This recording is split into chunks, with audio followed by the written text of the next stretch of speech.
میرے بھائیوں، ایک وعدہ ہے جو خدا نے باپ ابراہم سے کیا تھا، یعقوب سے کیا تھا، اسحاق سے کیا تھا۔ یعقوب میں تجدید ہوا تھا، اور میں نے ذکر کیا تھا کہ حزقیل باب 48:19 میں اس طرح لکھا ہے، کاش کہ تو میرے احکام کا شنوا ہوتا اور تیری سلامتی نہر کی مانند اور تیری صداقت سمندر کی موجوں کی مانند ہوتی۔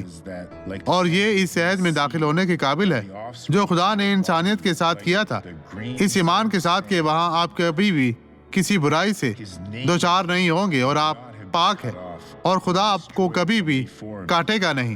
آپ اس کی نظروں میں ہوں گے، آپ اس کی حفاظت میں ہوں گے، اور خداوند آپ کا رہنما ہوگا۔ دیکھیں، اس میں قائم رہیں اور اپنی برکت پائیں۔ خداوند آپ کو برکت دے، نجات دے۔ آپ اس مبارک شخص کو دیکھیں جس نے برکت پائی تھی۔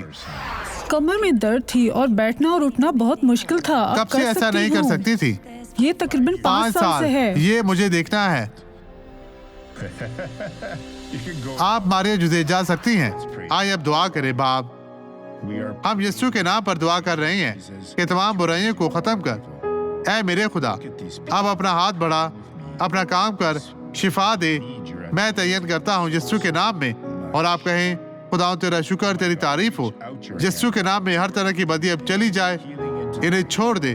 مسیح یسوع ناصری کے نام میں میں تعین کرتا ہوں، یسوع کے نام میں۔ آپ کہیں آمین۔ میں ایمان رکھتا ہوں۔ خداوند آپ کو برکت دے۔